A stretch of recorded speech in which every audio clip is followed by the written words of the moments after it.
Hello and welcome to Cinder Shadow Gaming. I am your host, Cinder Shadow, and this is This Week in Magic.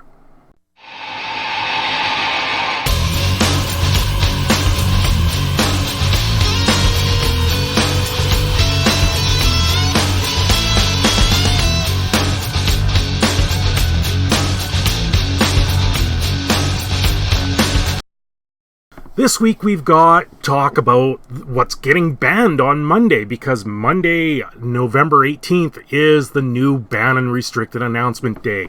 Coming off the heels of Mythic Championship 6, there is quite a bit of talk about Oko getting the axe here. But if you caught Titan's Table this Wednesday, there was a lot of talk about Gilded Goose possibly getting the ban, and maybe some others. Things maybe like Nissa, who shakes the world, her ability to create creatures out of your lands that have vigilance and haste is kind of in itself broken. Although at 5 mana, she's not overly that powerful. You can get it out turn 3 with enough ramp. So I don't know if we will see her go. I know a lot of people do request that one going. With the banning of Veil of Summer in Poineer, that was something that I did miss throughout the whole week. Veil of Summer got banned from Poineer, and I think that's a solid case that it may get banned in Standard. If it's banned in Poineer, I think we're going to see a Standard banning of it either on Monday or in the next ban cycle. Hydroid Krasis is another one. It's been on the list for quite a while. Now, I don't think Hydroid Krasis gets the ban, although now would be the time that it would, because it's done its fill of selling packs. So we could see that one go, but I don't think it's going to go, just because they made Narset to deal with it right away. So we'll see what happens there. Once Upon a Time, does that hit Standard bannings? I think it will. That's always been a card upon spoiling that had the potential of being completely busted. It does see play all the way down to the oldest format possible, just because it shrinks your deck, and anything that's free to play on your first spell cast in a game makes it inherently broken in that sense.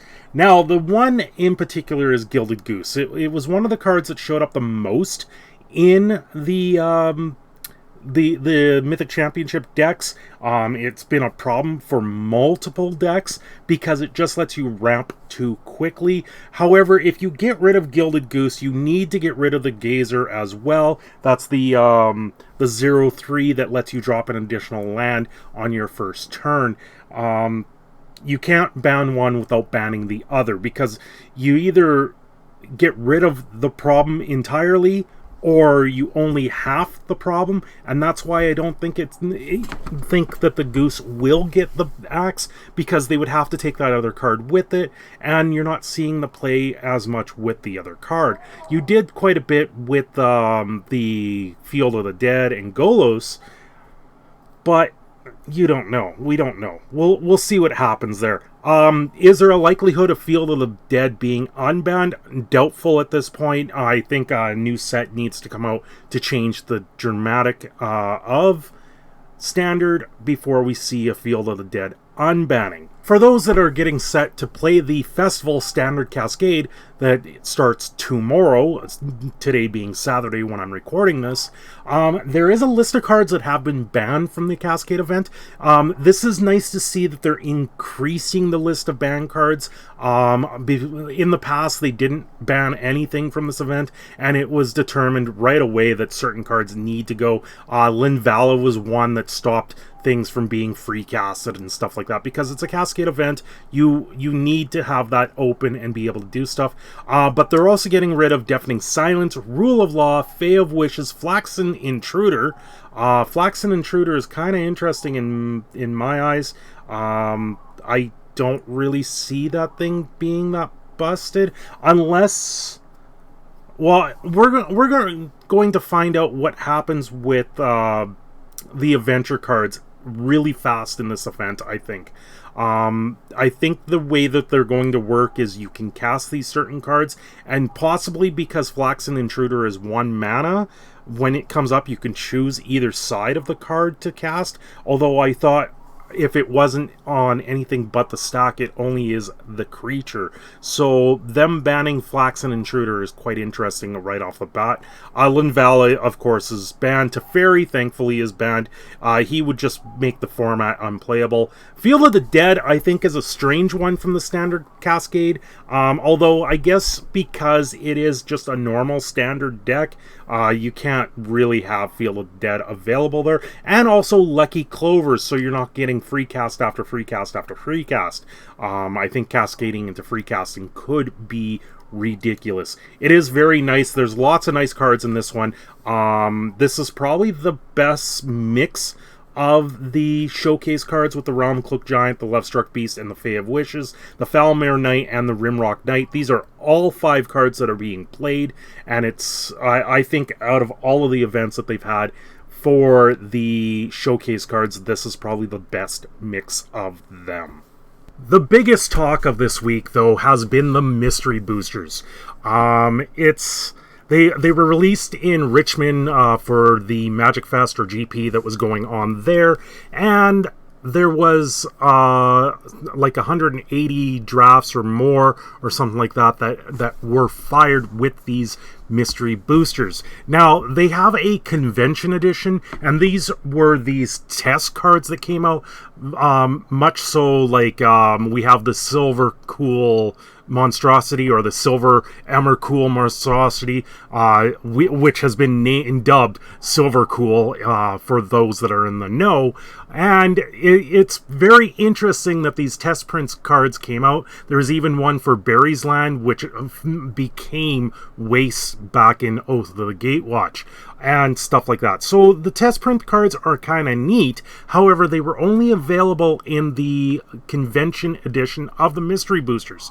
The ones that are going to be released in store are, instead of the test print being in the packs, you're going to have a foil in those packs. So this is kind of what Modern Masters should have been, I think, in the first place, because there's something like 1694 reprints in this entire set. This is a 100% reprint set, much like Chronicles was of the past. This set is going to announce that much more reprints when it comes down to it, and how that breaks down is through the 14 cards, or 15 being the playtest or the foil card, that's in set. Now, they don't really say what the foil card is going to be, so we'll have to wait to see what it comes out to be. I'm guessing it's a mix of all the 1694.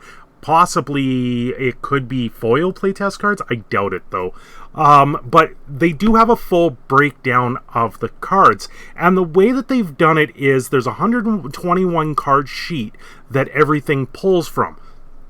Now, so every pack will break down with 2 white commons or uncommons, 2 blue commons or uncommons, 2 black commons or uncommons, 2 red commons or uncommons, and 2 green commons or uncommons. You also will receive 1 multicolored common or uncommon, 1 artifact and or land common or uncommon, 1 pre-M15 card, 1 post M15 rare or mythic, and 1 the playtest card in the convention, or 1 foil in the store version of the card. So it is quite interesting how they've broken this down. There is a possibility to get all uncommons in this, it seems, and in a couple rares and or mythic rares, and in the foil, which I believe can be any rarity. So we'll see how this shapes out. I think this might be a boon for a lot of LGSs if they don't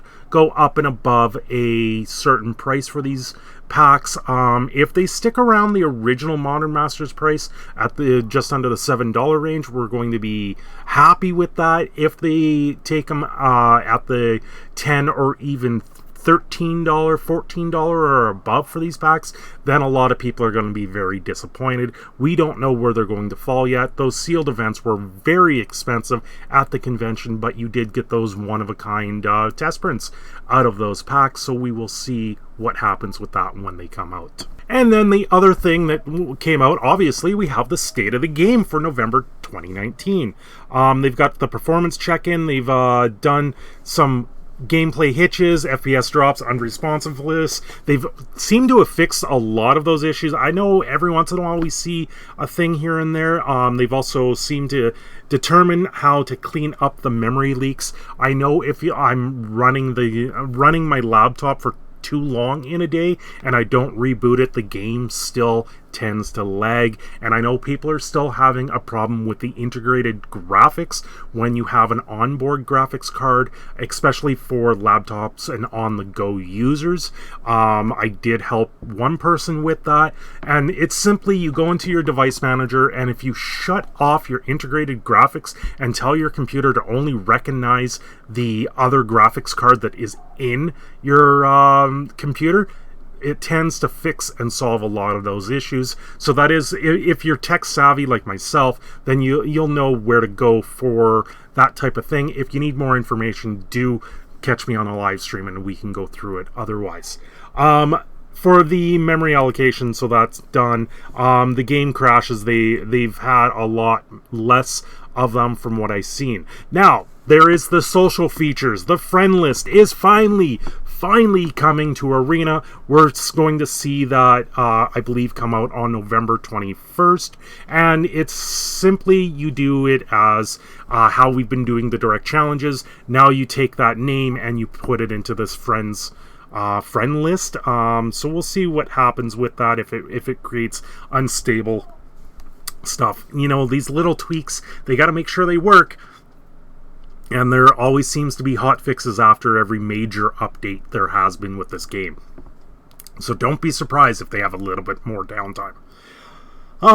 Magic Arena Beyond Standard. So they've, Magic Arena, they're saying, is a gateway to Magic, which has introduced or brought back a ton of players.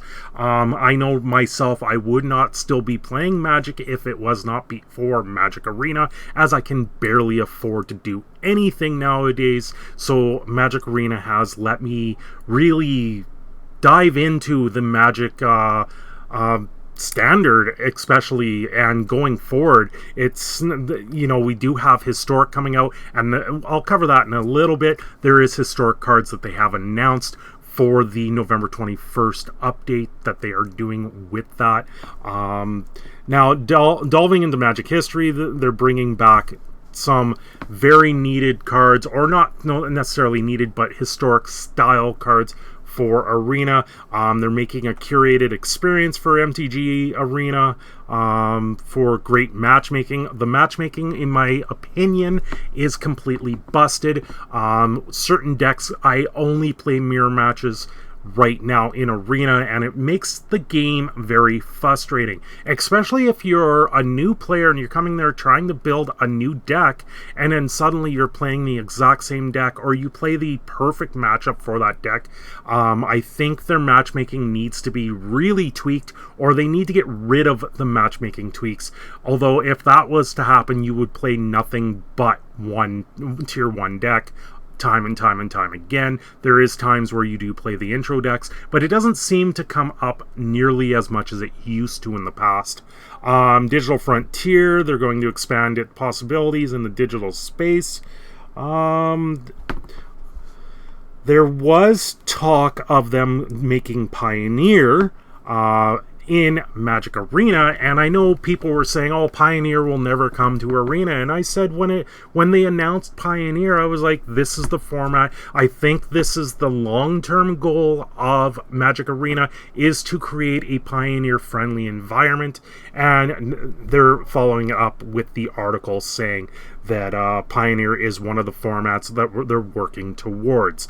It'll be a longer journey before they can talk about it. So right now we have Historic, which does everything that's programmed to date in it, and this means that the programming they did for Kaladesh, Aether Revolt, Amonkhet, Hour of Devastation, and before that does not get lost. And I've always said that type of programming that they've already done for the game, that's easy. They just need to flick a couple switches and it gets programmed right back in, and then we're all laughing. So we will see stuff going back towards Return to Ravnica eventually in MTG Arena.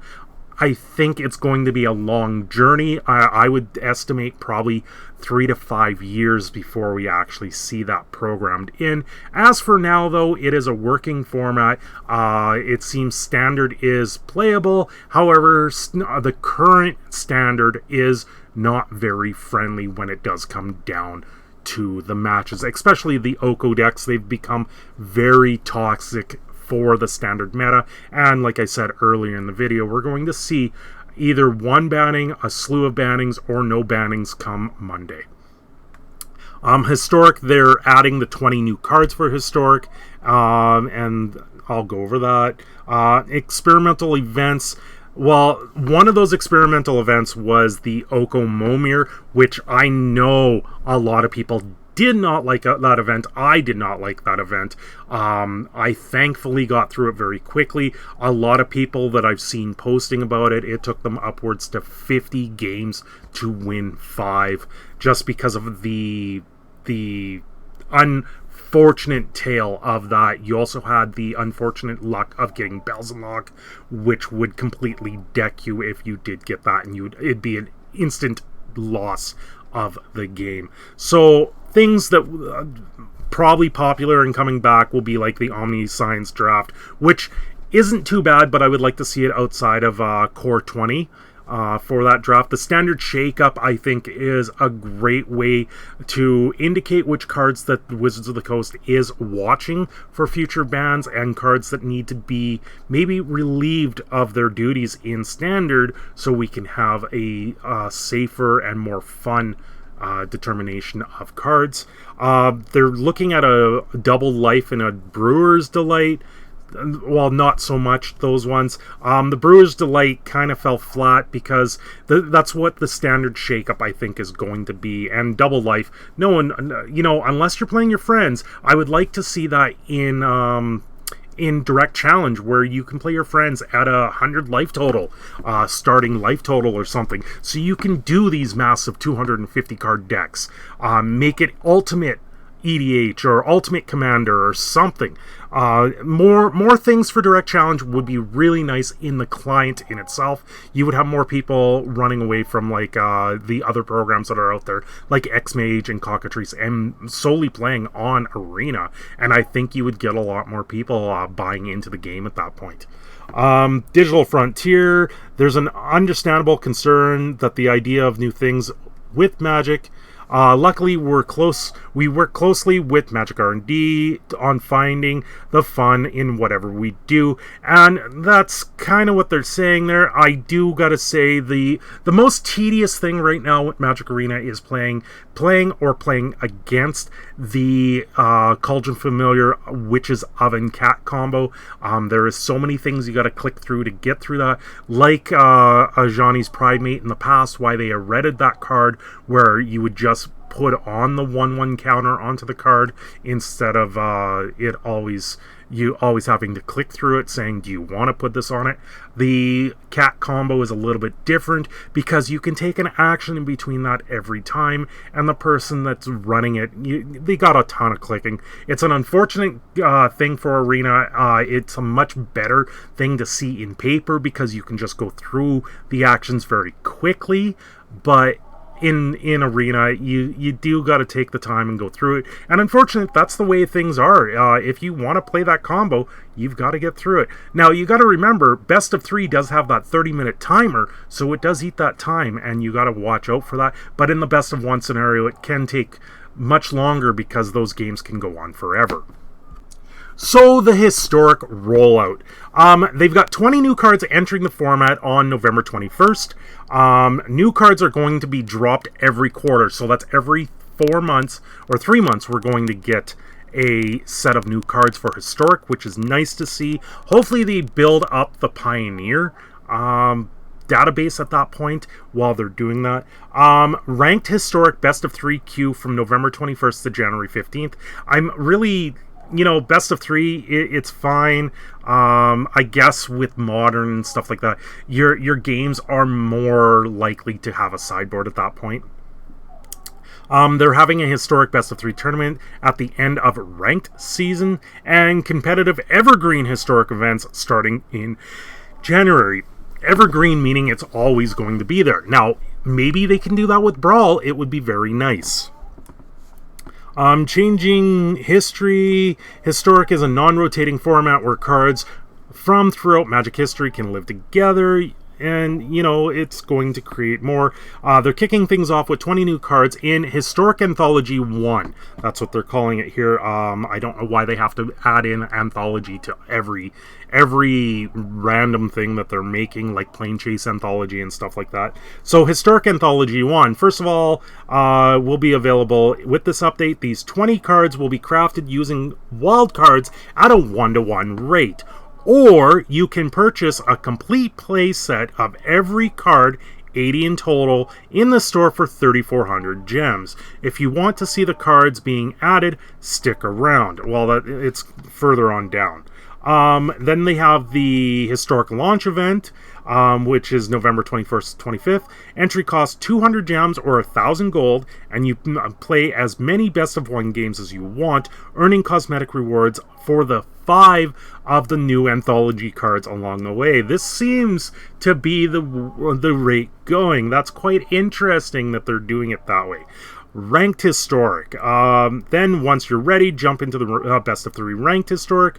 This also opens on November 21st, and it will run through January 15th, the day before the release of Theros Beyond Death. So we do get a bit of a shake-up just before Theros Beyond Death, which will be nice if you get sick and tired of Standard, and I know by that time people will. Historic Tournament, the Historic Launch comes out with the ban and Arena's first major Historic Tournament just before the release of Theros Beyond Death, where you'll have a chance to prove your skill in the new format and compete for some epic prizes.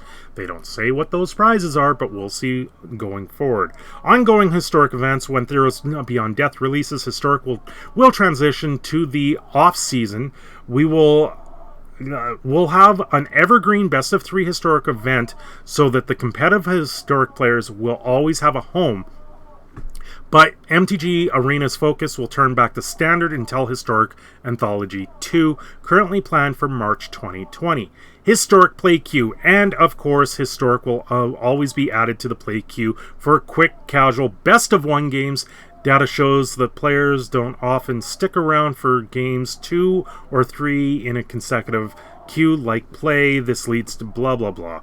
While playing Historic in the play queue does not reward daily progression, all other game modes above will. So really, if you want to play Historic and you want to do like a quick game at best of 1, you could either do it in the play queue, or I would say challenge your friends on Direct Challenge. So making history, Old Standard plus Throne of Eldraine, so that what we will get to play with all of these new events. Answering that question is quite a challenge. Magic has a long history, 26 years, yada yada yada. In order to separate Historic from just being Old Standard and Throne of Eldraine, we looked for cards that could drive decks that wouldn't exist in other formats. So, as you can hear the little one snoring away on the monitor. They're adding Sarah's Incessant Soul Warden. So Soul Sisters is coming to Historic play. That'll be an interesting card. I think you can easily do a Soul Sisters deck at that point. Kinsbell Cavalier, that's another one for that. Treasure Hunt, Distant Melody, Crypt Heartbreaker, Hypnotic Spectre, that is a very classic card. Phyrexian Arena, Tendrils of Construction, Killin Friend, Goblin Matreon, that's from Battle Bond, Hydaticer's Second Right, Elvish Visionary, I'm not surprised that's coming to this, Finna Shannon, Impervious Perfect, Burning Tree Emissary. That's going to make things very interesting when it comes to the historic format. Captain Sisay, the Ornithopter, which was printed in Kaladesh.